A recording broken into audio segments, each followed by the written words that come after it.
And ladies and gentlemen, we are now going to be talking about clearing the air in our cities. Technology can play such a fantastic part in doing that. And they, of course, can transform cities, but governments can be quite slow. The great thing is that cities are now embracing new tech and getting involved. And Atlanta is embracing this sustainable citizen journey. So let's hear about the city's piloting of solutions with Cruise and Uber. Aria Alamalhodaei is TechCrunch's transportation and space reporter, and she's going to guide this conversation with Mayor Dickens from the City of Atlanta, Prashanthi Raman, who's VP of Global Government Relations from Cruise, and Sundeep Jain, who's Chief Product Officer and SVP Engineering with Uber. Round of applause, everybody. Thank you.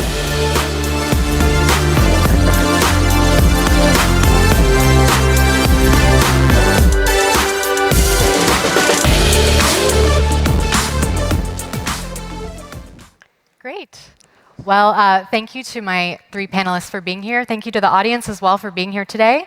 We're going to talk about how cities are establishing these very ambitious climate goals, and we have technology companies that say that they can help us get there. And we're going to talk about what that actually looks like.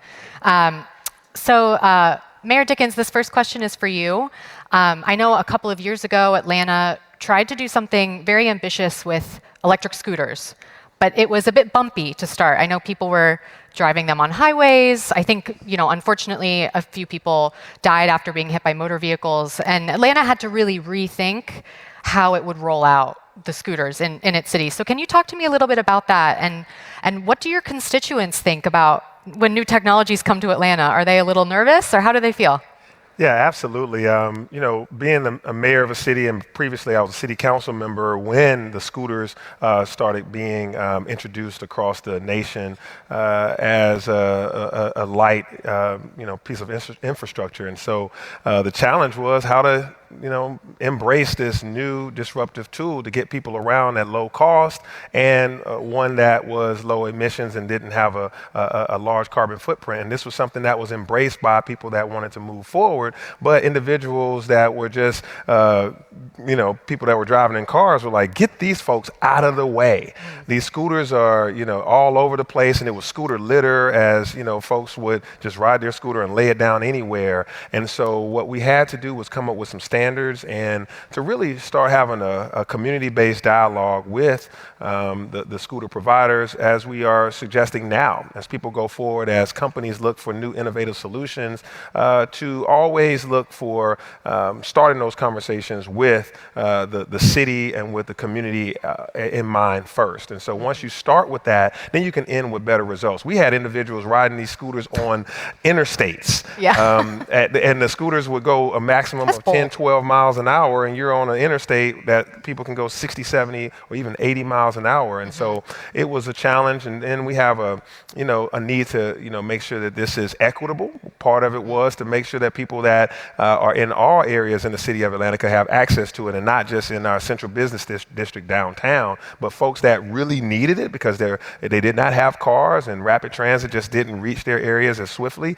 So we were trying to make sure that occurred. So as a city council member, I created the Atlanta Department of Transportation. We did not have one, and that was a way to make sure that Department of Transportation was being responsive to new technology, to the community, but also managing our roads, sidewalks, and et cetera. And so it's working out. It's a lot better. We consolidated it down to only 3 or 4 providers, and they all know the rules that they operate by. And so that's how we go forward with new technologies and solution providers, is how does the city interact with you before you drop a new piece of technology on us? How can we be helpful to make sure that those things get deployed in the right way? Mm-hmm. I want to put a pin on that because I want to come back to that. But I wanted to follow up in terms of public opinion. Prashanthi, there was a video that went viral, I'm sure many of you saw it, of someone attempting to vandalize a Cruise car. I will say they didn't seem to get very far. So wonderful engineering by Cruise, because they were really trying to bludgeon it, and it seemed to be relatively fine. But where's the aggression from there? What's your best guess? What's going on there? I think I think part of it is just it's new, it's different, and when we think about the behavioral paradigm shifts that we've seen over the last several decades of how people get around, right? We've seen, as a child, we've been taught don't get into a car with a stranger, and you see a paradigm shift into the Uber and Lyft world and the other ride-hailing companies where it says it's okay to get into a car with a background-checked driver. And now we're seeing a completely different shift in it's okay to get into a car with no one there. The anonymity piece is both, is really great for us in terms of people who don't want to have those conversations late at night or want to just sit back, relax. The cars don't drive drunk, they don't drive, sleepy, etc. And so really you're starting to see just like that education piece really come into play when it comes to, and some people handle it in different ways, of course, but what they're quickly realizing is there's a sensor suite of cameras, LiDARs, and radars all around the car. And that's really provides that 360-degree view of everything in and around the car. So what's happening is people are starting to see how great the technology is, but they also want to test its limits. It's like a new toy. But these toys are not to be messed with, and they are actually really delivering some very important services in and around San Francisco, for example. We partner with the Marin Food Bank during the pandemic, and to date we've delivered over 3 million meals and groceries. We do late night hospitality rides, and so just sort of thinking about the effect that certain actions have on others is really important. Yeah. Sundeep, I want to bring you into this. This has been legislated before, and we don't have to talk about it now, but if anyone has had a sort of rough and tumble relationships with cities, Uber, you're it. So with Cruise being a little bit earlier in its journey, expanding into cities, what advice do you have for Cruise?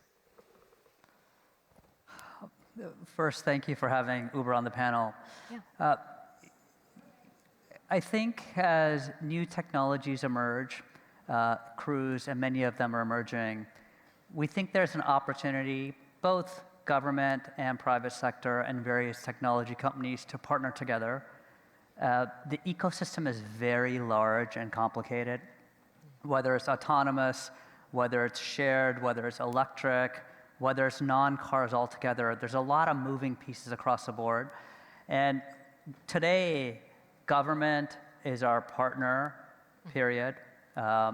We congratulate Mayor Dickens for his vision and leadership for building a thriving green Atlanta.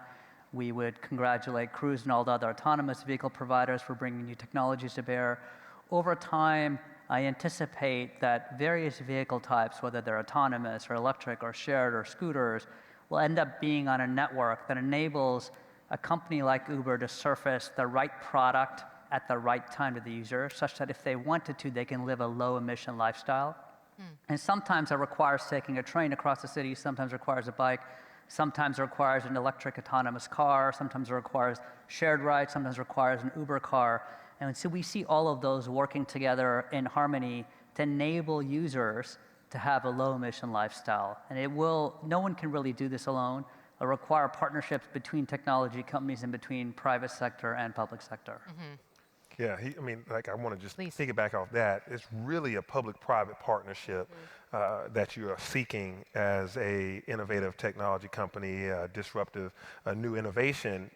If you're doing it on public roads or on public sidewalks, any kind of right-of-way, if you're utilizing any infrastructure that is in the public domain, it's not just your company. It's now you have a relationship with a city government, which means you have a relationship with the public that supports and elected that city government. And so coming at it with the right mentality about a public-private partnership is the best way to go so that the best outcomes come about. If all of us have the shared goal of reducing emissions and the shared goal of having equal opportunity and more opportunities for people to get across our cities and to jobs or to school or to medicine or even to get groceries, that shared goal then becomes a partnership in how we deliver that safely, effectively, and with the least carbon footprint and sustainability as possible. I think, Prashanthi and Sundeep, I want to get your perspective on this. I feel like there's a tension here. Startups are venture-backed, and the imperative is for an investor is to make returns for your LPs and to make astronomical terms for your LPs. with that in mind, often startups feel like they must move very quickly, and they often sometimes feel pressure from investors to move very quickly. But it sounds like what all of you are suggesting is a little bit more careful approach. So how do you balance as a startup founder, wanting to move fast, having this investment funding, knowing that LPs are expecting returns, and also respecting the fact that you are going into communities and the people that live there need to have, want to have a good quality of life? Yeah, I think, for us, it's at Cruise, it's not just about a tech race, it's about a trust race. You can't build a business and one that's hopefully to be commercially profitable at some point without establishing genuine, authentic, organic relationships and building that trust. And that is through partners like the city government, that is partners with other regulatory bodies, with other governmental agencies, constituency groups, community organizations, neighborhood associations, and the like. And so at Cruise, we've really dedicated to launching with communities and not at them. And that factors into safety being our North Star as well, right? We take a very slow and deliberate approach every time we look to commercialize or to start operations or to map in certain cities. That all goes into the process of educating, bringing people along, figuring out what their needs are, understanding the market that we're entering. And that takes time, and it takes conversation, and it takes a lot of open dialogue and listening and iterating. And so those important phases of the process are so fundamental, and that is baked into the process about timelines and to understanding when you get there. And of course, the regulatory piece is what it is in every market, and those factor in. But without that baseline, the system effectively crumbles. And so you have to build everything upon that basis of trust. I might add that climate change and sustainability in general is a very, very large and complex problem. And to attack the largest problems in the world, there's a little bit of cycle time. People often forget that Uber has actually existed for 14 years now. It feels like just around the corner, but that's a long time. And perhaps it took half of that time for investors to see returns. And you're seeing that for all the companies that are attacking big problems. Take charging stations as an example, which is a huge necessity, especially in urban areas. So for example, we're building products for drivers that enable them to find the right charging station at the right time. We're building products that help them with partnerships that get them discounts at the various charging stations. We're working with public sector to lobby for government incentives and funding. And I think there's a lot of opportunity there for startups to think about how they might invest or build innovative products around enabling charging networks throughout the world. It's almost just like the telecom network took decades to build, and there was lots of innovation that came around that. The same thing will happen with the charging networks. And by the way, it will require government support. Think about where electric vehicles were 10 years ago and where they are today. That's a lot of innovation and partnership, but the returns have been extraordinary for investors. So I do think climate tech investors tend to have a slightly longer horizon, but that horizon has bigger payoffs when they work. Yeah. I wanted to talk a little bit, Prashanthi, Cruise just announced that it was going to be starting the initial phases of rolling out in Atlanta, which is really exciting. Why Atlanta? Why not Houston, Miami, a comparable sort of city? Those are actually on the list as well. Oh, they are? Well, thank Atlanta's just better. So thank you for socializing that. Those are on the list, and they've also been announced. And really, it's about what we've seen in San Francisco. We've been doing this for a decade. Cruise was founded in 2013. And so what we've done is really move from a research and development company into a true commercial company.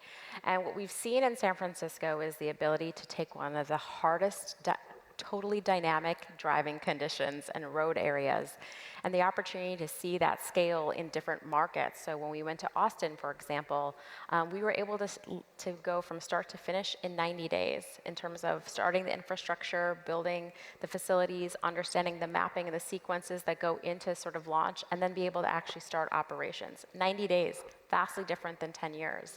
And so the critical work that we've done with safety being our guiding star in every single one of those has really allowed us to scale and want to bring the benefits of autonomous vehicles to many cities across the entire country and, of course, world.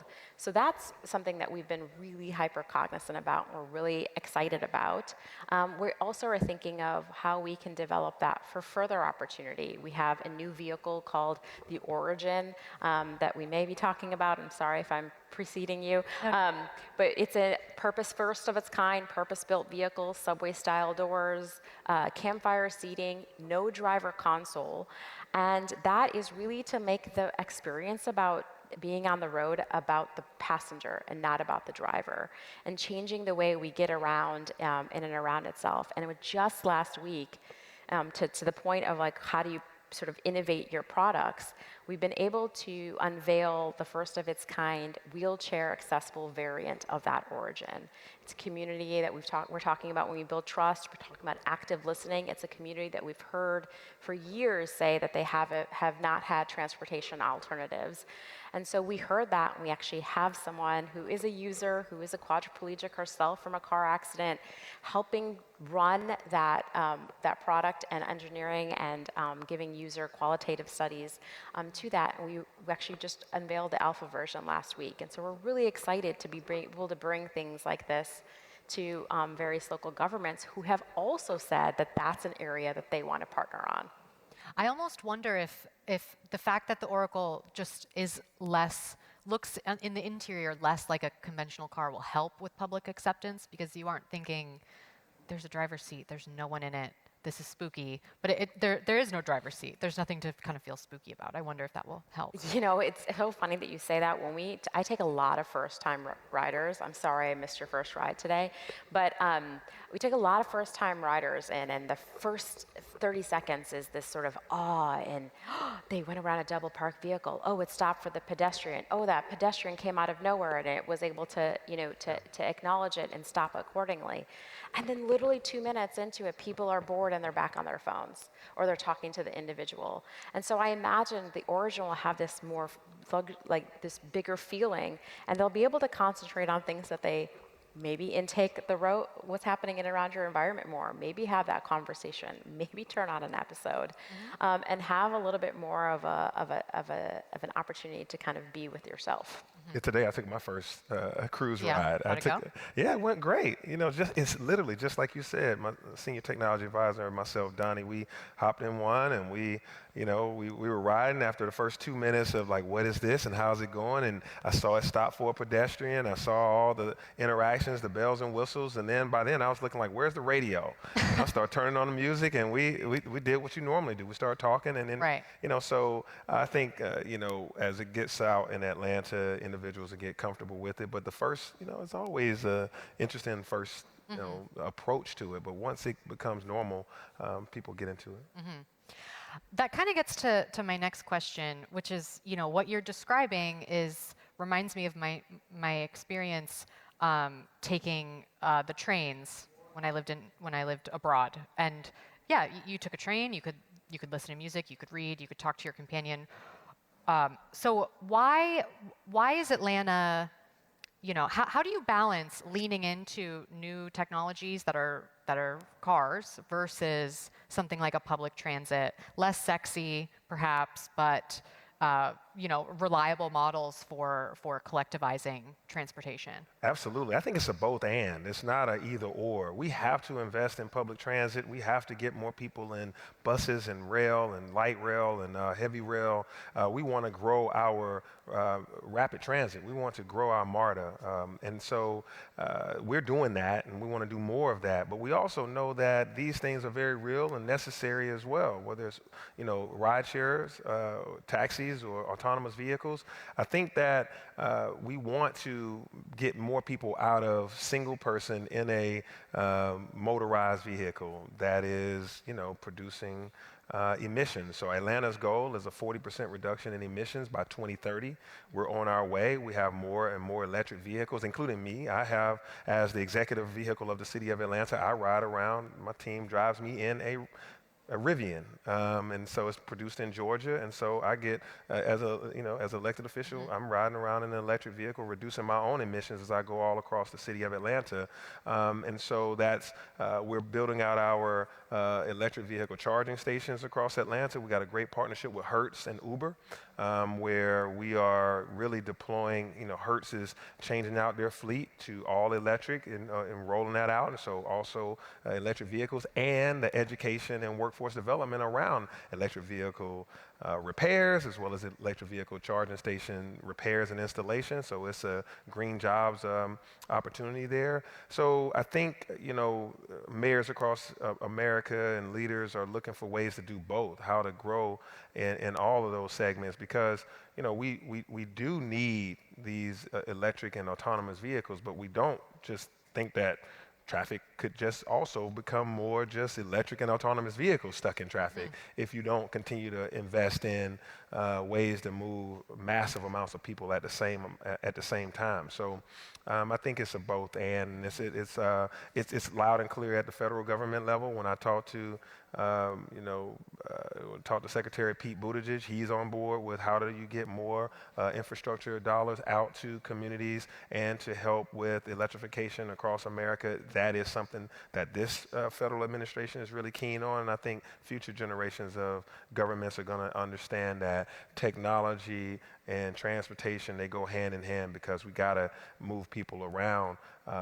Even after the pandemic, where the work from home and all those things, we still have traffic in our cities, and we still have congestion, and we also want to reduce the effects of climate change. So how do we do that? We're going to need to have a both and approach. That's a great point, because I think there is not an either or. Part of what we're trying to do is build a network that surfaces the right products. If you've been abroad, often we'll surface an Uber ride to a particular point and then subsequently a train ride, and you can purchase those tickets inside the Uber app.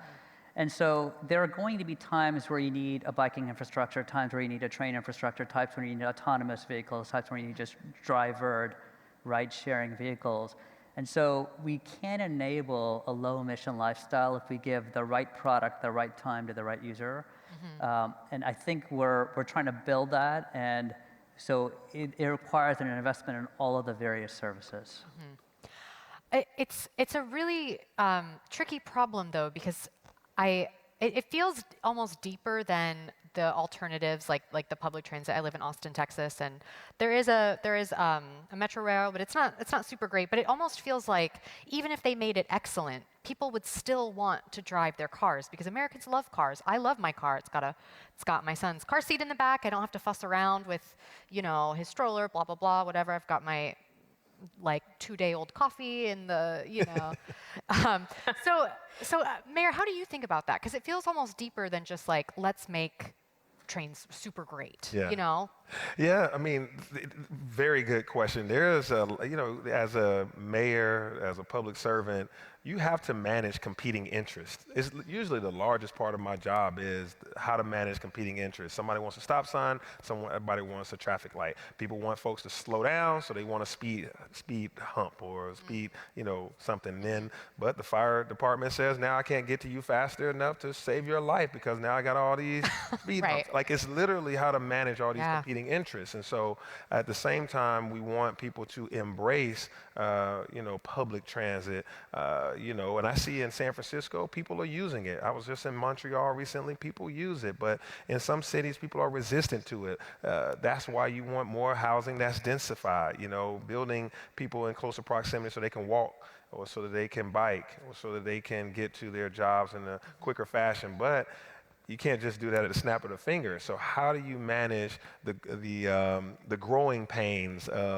We're coming down your road with more light rail, and it's going to take 2 years of construction. Oh my God, I hate that. Nobody wants that. Oh man, you're messing up my small business storefront. People can't get to me because you're doing constantly construction. So why don't you just invest more in this? Well, then at the same time, you have people that are resistant to some of the disruption that these opportunities opportunities cost. You know, there's all these political landscapes and societal things, which is why anybody looking to do technology innovations that require public involvement, you got to build a public trust. And so you got to come to governments early. I think that across, I serve on the U.S. Conference of Mayors, and individuals are looking to, do business with cities. But how do you do that? The way we decided to do that was I created a department, which is the Senior Technology Advisor. So you can talk to Donnie, you can talk to his team about, well, we're trying to do this, we're trying to do that, and so then we have, we're creating these opportunities for you to demonstration projects. Like, how would you demonstrate that? How do you get this pilot off the ground? How do we try to, give people a glimpse before you just come full steam ahead and just make everybody mad at the mayor, and and that ain't fun either. Yeah. And everybody mad at you, and they're on social media saying your company came in and I don't, so we have to. I think one of your key questions that you asked is how do investors, LPs, and these startups, how do they feel about, we want to go fast and we're going to get our returns quickly, but if you're dealing with the government, I'm trying to make it faster, but you slow down. And the government is the representation of the people, and you got competing interests. There are folks who are like, yeah, but, and then there's a whole landscape of skepticism, and people come up with, things that could be damaging, and they can be way far stretched and exaggerating. But how do you bring it back together and have community dialogue about it? Show best cases and best practices across other places that have done it adequately, and I think we can get there together. Hopefully. That's one consideration on your question is, while Americans love to drive cars, that doesn't necessarily mean they have to be non-electric, right? So that's a challenge for putting multiple people in a vehicle. But there is an opportunity to evolve our infrastructure such that we have more electric vehicles. I think today, like 1 in 20 miles is electric, so there's a lot of headroom here. And so private enterprises working with public enterprises that build charging stations in kind of urban charging deserts is a huge opportunity while they can continue to love driving their cars. And it doesn't work without an ecosystem, right? So these are all from the Uber side, from the Cruise side, from the transit side, those are all pieces of the puzzle.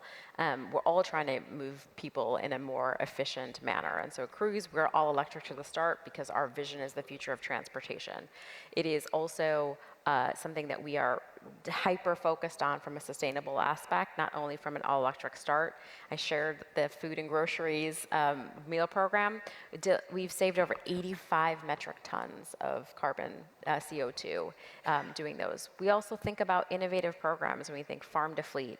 One of the things we've heard about is there's so much digital divide when you think about initial tech. So we actually partner with two farms in the Central Valley here in California. So we source our renewable energy from those two farms, so solar farms. And so thinking about how to bridge the divide and continue to augment the sustainable ways, but also knowing that you are one part of the entire ecosystem. And so you can be hyper-focused on that, and hopefully everyone else hyper-focused on their piece too.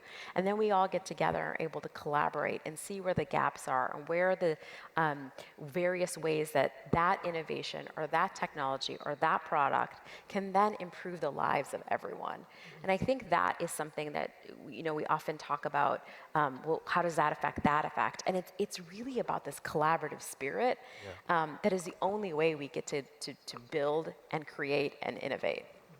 Seems like they hired a person that knows government.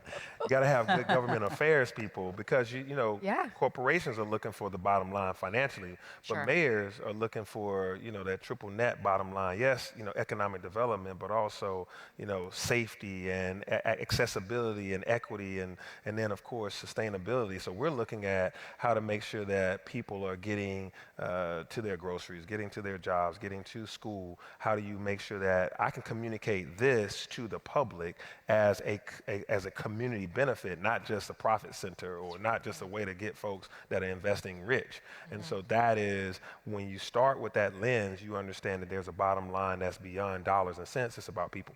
That's right. Yeah, and you know, as the mayor, you know, you're protecting the people's experience living in your city. That's your, you know, that's your job.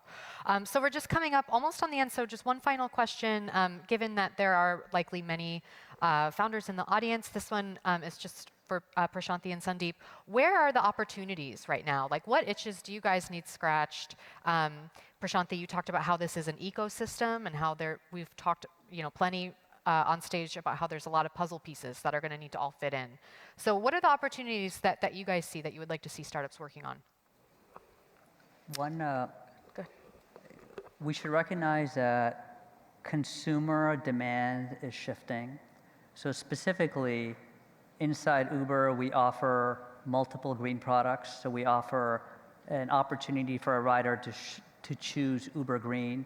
We offer Comfort Electric, which is a premium Tesla vehicle. We offer shared rides, and often we offer a no-car opportunity, whether it's a scooter or a bike. And we have found a meaningful uptick in all of those products. And remember, people, instead of choosing an UberX, are choosing an Uber Green. And so that's a very strong early indicator, especially at our scale, of a shifting consumer demand.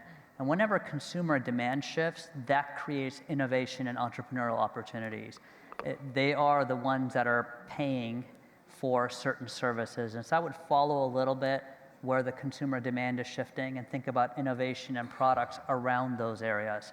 Earlier, we had talked about charging stations as well. That's another opportunity. But I do think consumer demand is shifting, and entrepreneurs should go there.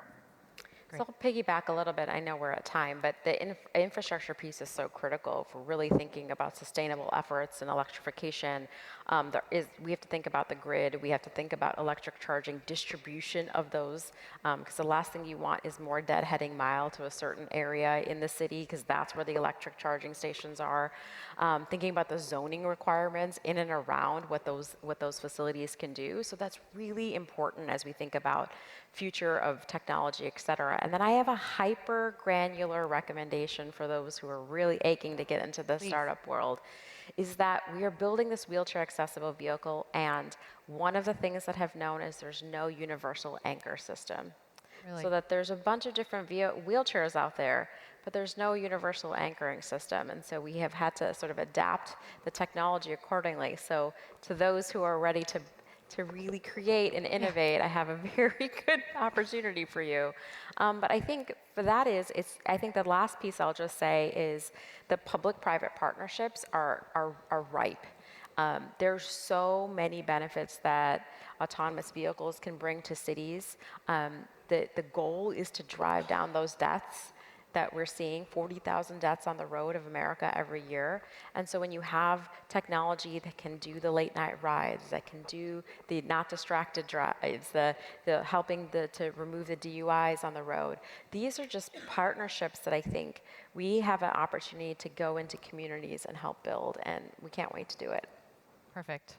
So I think the overarching conclusion is move fast, but not too fast, and just try to break absolutely as little as possible. Right. Great. Well, Mayor Dickens, Prashanthi, Sundeep, thank you so much for joining us. Thank you for having us. Thank you. Thank you.